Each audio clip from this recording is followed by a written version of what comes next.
അതൊക്കെ ചുമ്മാ വേറെ ഏറ്റവും നമ്മുടെ ഒരു ലജ്ജാകരമായ കാര്യം പറയാതെ എന്താ സംഭവം എന്ന് ഞാൻ പറയാം. അത് ഒന്ന് ക്ലാരിഫൈ ചെയ്യേണ്ട ആവശ്യമുണ്ട്. ഞാൻ ആ സ്ഥലത്തുണ്ട്.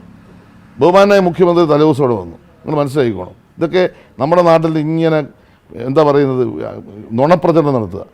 ബഹുമാനായ വെള്ളാപ്പള്ളി നടേശൻ അദ്ദേഹം കയറി വരുന്നത് 9:30 അപ്പം ഞാൻ അവിടെ ചെന്ന് ഇരുന്ന് കഴിഞ്ഞിട്ടാണ് ഇദ്ദേഹം വരുന്നത്. അദ്ദേഹം വന്ന് എന്നോടാണ് ചോദിക്കുന്നത് മുഖ്യമന്ത്രി എവിടെയാണെന്ന് ചോദിച്ചാൽ പറഞ്ഞു ഇന്ന മുറിയിലുണ്ടെന്ന് പറഞ്ഞു. അപ്പോൾ അദ്ദേഹം ഡ്രസ്സ് ചെയ്യുകയാണ് മുഖ്യമന്ത്രി. അദ്ദേഹത്തിന് ഇപ്പുറത്തെ മുറി വന്ന് ഞങ്ങളെല്ലാം ഇരുന്ന മുറിക്കകത്ത് വെള്ളാപ്പള്ളി നടേശൻ സാർ ഇരുന്നു. അത് കഴിഞ്ഞ് മുഖ്യമന്ത്രി ഇറങ്ങി വന്ന് അദ്ദേഹത്തോട് സംസാരിച്ചു. എന്തുകൊണ്ട് വിശേഷം ചോദിച്ചു. ഒരുമിച്ച് മുറ്റത്തോട്ടിറങ്ങി ഡോറ് തുറന്നു. മുഖ്യമന്ത്രിയുടെ വണ്ടിയിൽ അദ്ദേഹം കയറി. എവിടുന്ന 50 മീറ്റർ അല്ലെ 100 മീറ്റർ തൊട്ടപ്പുറത്ത്. അപ്പോൾ 2 വണ്ടിയോടെ ഉപയോഗിക്കേണ്ട ആവശ്യമില്ല. കാരണം തൊട്ടപ്പുറത്ത് ഒരു കയറ്റം കയറി അങ്ങോട്ട് ഇറങ്ങിയാൽ മതി. അപ്പോൾ പ്രായമുള്ള മനുഷ്യരായിരിക്കുമല്ലോ, കയറ്റം കയറുന്ന ബുദ്ധിമുട്ടായിരിക്കും. വണ്ടിയെല്ലാം അങ്ങോട്ട് കയറി. അതിനെന്താ തെറ്റ്? മുഖ്യമന്ത്രി വെള്ളാപ്പള്ളി നടേശൻ സാറോ സുകുമാരൻ നായർ സാറോ ഏതെങ്കിലും ഒരു ബിഷപ്പോ കയറിയാൽ കേരളത്തിൽ എന്താ രാഷ്ട്രീയ വലിയ പൊട്ടിത്തെറിയുണ്ടാവും? അത് നിങ്ങൾ ഇങ്ങനെയുള്ള കാര്യങ്ങൾ മാധ്യമങ്ങൾ ഇതിനാണ് വേറൊരു വിധത്തിൽ വളച്ചൊടിക്കുന്നത്.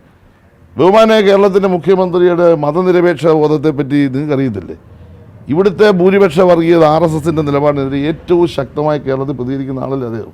അതേപോലെ ന്യൂനപക്ഷ വർഗീയതയ്ക്കെതിരെ അദ്ദേഹം പ്രതികരിച്ചിട്ടുണ്ട്. സമാനതകളില്ലാത്ത എത്രയോ സംഭവങ്ങൾ കേരളത്തിൽ അദ്ദേഹത്തിൻ്റെ പാർട്ടി സെക്രട്ടറി സ്ഥാനത്തിരിക്കുമ്പോഴും മുഖ്യമന്ത്രി ഇരിക്കുന്ന സമയത്തും വർഗീയതയ്ക്കെതിരായിട്ട് നടത്തിയിട്ടുള്ള പ്രവർത്തനങ്ങളിൽ ശക്തമായ നിലപാടുകൾ അത് എടുത്തിട്ടില്ലേ?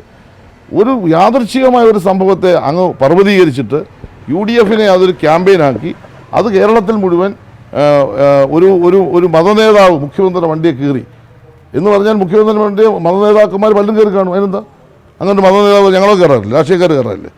അതിനകത്ത് അന്നേരം സംഭവിച്ചതാണ്. യഥാർത്ഥത്തിൽ സംഭവിച്ചത് പറഞ്ഞാൽ അവിടുന്ന് ഒരു 50 മീറ്റർ ഹൈറ്റാണ്. ആ ഗസ്റ്റ് ഹൗസിൽ നിന്ന് കയറി മേപ്പോട്ട് പോകാൻ ഇവർക്ക് 2 പേർ കഴിയില്ല. അപ്പോൾ ഈ വണ്ടി ഉപയോഗിക്കാം എന്ന് പറഞ്ഞപ്പോൾ എല്ലാവരും കൂടെ പറഞ്ഞു എന്നാൽ പിന്നെ 2 വണ്ടി എടുക്കണ്ട, ഒരു വണ്ടിയെ കയറി പോരുമെന്ന് വെച്ച് പറഞ്ഞു. കയറിക്കോളാൻ പറഞ്ഞു. അങ്ങനെ കയറിപ്പോയി. ഞങ്ങളെല്ലാം കാഴ്ചക്കാരാണ്. ഞങ്ങൾ നടന്നാണ് അങ്ങോട്ട് പോയത്. പ്രതിപക്ഷത്തിന് വേറെ പണിയില്ലല്ലോ. വേറെന്തോ കേരളത്തിൽ പറയാനുള്ളത്? ഈ മാധ്യമങ്ങൾ വഴി ഈ കള്ളത്തരം മുഴുവൻ പ്രചരിപ്പിക്കുകയല്ലേ? യഥാർത്ഥത്തിൽ ഞങ്ങളുടെ ഭാഗത്ത് വല്ല തെറ്റുകൊണ്ടായിട്ടാണ് ഇത്രയും ജനകീയമായ പ്രവർത്തനം കേരളത്തിൽ നടത്തുമ്പോൾ പ്രതിപക്ഷം നടത്തുന്ന പ്രവർത്തനങ്ങൾ അവർ ഞങ്ങൾ ഗവൺമെൻറ്റിൻ്റെ എന്ത് നിലപാടുകളാണ് അവർ ചോദ്യം ചെയ്ത് പറയുന്നത്? അവർക്ക് നിങ്ങളുടെ കുറച്ച് സഹായത്തോടുകൂടി ഒരുപാട് നുണപ്രചരണങ്ങൾ കേരളം നടന്നുകൊണ്ടിരിക്കുന്നു. അത് കുറച്ച് ആളുകൾ വിശ്വസിക്കുന്നുണ്ടാകാം. അതൊക്കെ തെരഞ്ഞെടുപ്പിൻ്റെ ഭാഗമായി ചിലപ്പോൾ ഞങ്ങൾക്കത് എല്ലാം വിശദീകരിച്ച് ബോധ്യപ്പെടുത്താൻ കഴിഞ്ഞിട്ടുണ്ടാവില്ല. ഞങ്ങളുടെ നിലപാട് ക്രിസ്റ്റൽ ക്ലിയറല്ലേ? ഞങ്ങൾ ഏതെങ്കിലും തരത്തിൽ ബഹുമാനപ്പെട്ട ഹൈക്കോടതിയിൽ നടക്കുന്ന അന്വേഷണത്തിൽ എവിടെയെങ്കിലും ഏതെങ്കിലും ഘട്ടത്തിൽ ഞങ്ങൾ ചോദ്യം ചെയ്തോ, ഞങ്ങൾ അനുകൂലിക്കാൻ പോയോ? അത് അന്വേഷണം നടക്കട്ടെ, അതിൻ്റെ വേറെ നടപടികൾ സ്വീകരിക്കട്ടെ.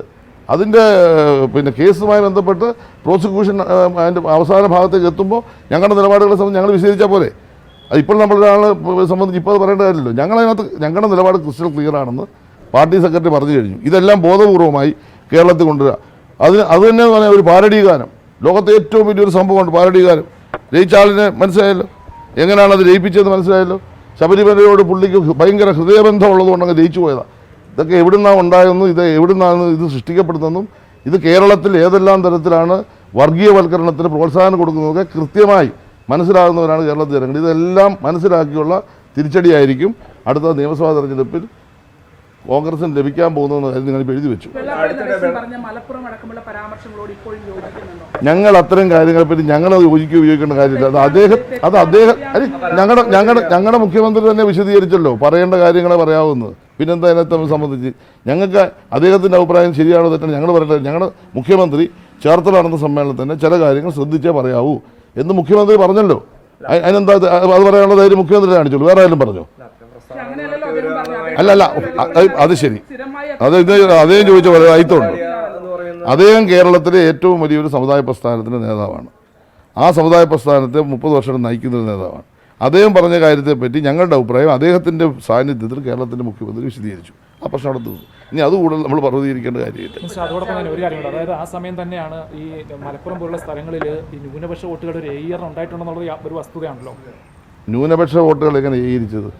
ന്യൂനപക്ഷ മേഖലയിൽ അതികഠിനമായ വർഗീയത, ഭൂരിപക്ഷ വിരുദ്ധമായ വർഗീയത പ്രചരിപ്പിക്കുന്നതിൻ്റെ ഭാഗമായിട്ടുണ്ടായ ഏകീകരണം. അത് സംശയം എന്താ? അത് എല്ലായിടത്തും കയറി പറഞ്ഞുകൊണ്ടിരിക്കുകയല്ലേ. ഇവിടുത്തെ RSS പറയുന്ന വർഗീയത അത് ന്യൂനപക്ഷ വർഗീയത കൊണ്ട് അതിനെ ഓവർകം ചെയ്യാൻ കഴിയില്ല. അതിന് പകരമായി അതിനെ ഓവർകം ചെയ്യേണ്ടത് എങ്ങനെയാണ്? എല്ലാവരെയും കൂടെ ചേർത്ത് പിടിച്ച് വേണം അതിനെ ഓവർകം ചെയ്യാൻ, അതിനെ അതിജീവിക്കാൻ. ഇവിടെ എന്താ ചെയ്യുന്നത്? ഭൂരിപക്ഷ വർഗീയത ന്യൂനപക്ഷ വർഗീയത എതിർക്കുന്നു. ന്യൂനപക്ഷ വർഗീയമായ കാര്യങ്ങൾ അത്തരം വീടുകളിൽ പോയിട്ട് പച്ചയ്ക്ക് കത്തിച്ച് പറഞ്ഞ് കയറ്റിവിടുകയാണ്.